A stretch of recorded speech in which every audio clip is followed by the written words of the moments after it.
जय शिवराय मित्रांनो मुख्यमंत्री माझी लाडकी बहीण योजनेच्या संदर्भातील दोन महत्त्वाचे असे अपडेट आजच्या व्हिडिओच्या माध्यमातून जाणून घेण्याचा प्रयत्न करणार आहोत। एक अपडेट आहे केवायसी केलेल्या महिलांसाठी आणि दुसरा अपडेट आहे मुख्यमंत्री माझी लाडकी बहीण योजनेअंतर्गत पात्र असलेल्या सर्वच महिला लाभार्थ्यांकरता।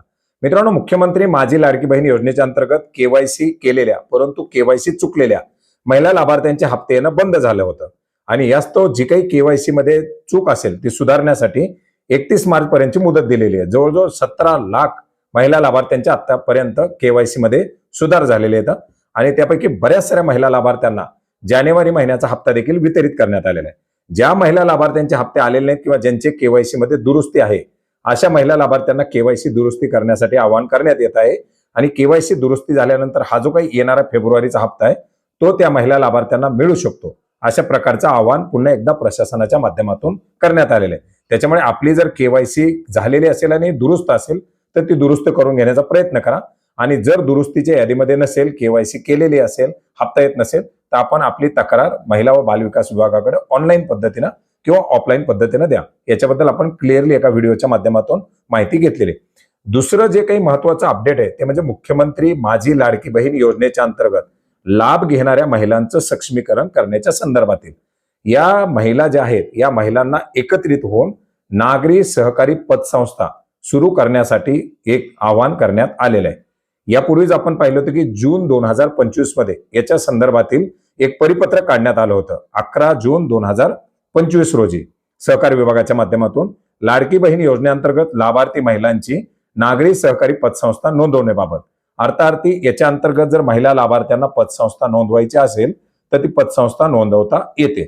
याच्यामध्ये काय निकष लावले होते की जे काही आपलं 8 मार्च 2019 चा पतसंस्था नोंदवण्यासाठीचा जो काही GR आहे राज्य शासनाचा त्या GR नुसार या पतसंस्था नोंदवण्यासाठी मंजुरी देण्यात आलेली होती।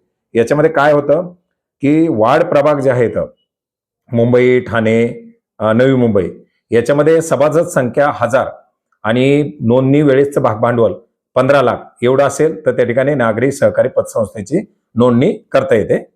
वार्ड प्रभाग उर्वरित महानगरपालिकामध्ये प्राथमिक सभासद संख्या 800 आणि नोंदणी वेळेचं भाग भांडवल 10 लाख रुपये।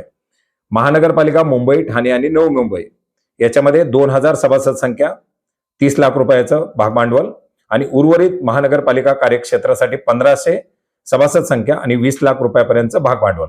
आता ग्रामीण भागासाठी आपण जर पाहिलं तर 250 फक्त 250 सभासद संख्या ही अपेक्षित आहे।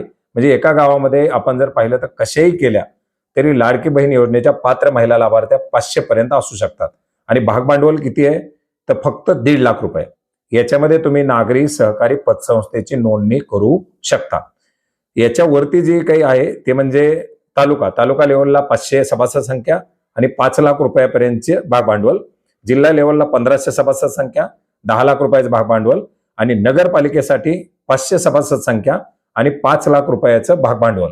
अशा प्रकारे या सभासद संख्येच्या आधारे ही मुख्यमंत्री माझी लाडकी बहीण योजनेच्या अंतर्गत जे काही पात्र महिला लाभार्थी आहेत या लाभार्थ्यांना ही नागरी सहकारी पतसंस्था नोंदवण्यासाठी मंजुरी देण्यात आलेली आहे।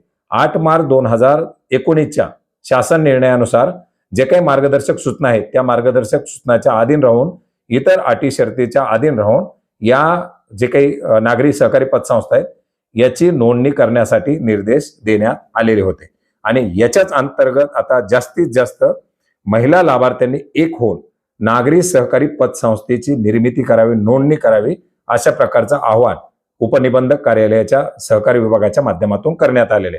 मित्रांनो, मुख्यमंत्री माझी लाडकी बहीण योजना ही केवळ 1500 रुपये आले आणि ते खर्च केले यापुरती मर्यादित न राहता या आलेल्या पैशाची कुठेतरी गुंतवणूक होऊन त्याच्या माध्यमातून महिला एकत्रित होऊन याच्या माध्यमातून कुठेतरी बचत होऊन किंवा याच्या माध्यमातून कुठेतरी नवीन व्यवसाय उद्योग सुरू करून एक महिलांना सक्षम करण्यासाठी याचे वापर व्हावा किंवा याचे एक उद्दिष्ट साध्य व्हावं यासाठी हा करण्यात आलेला एक प्रयत्न आहे।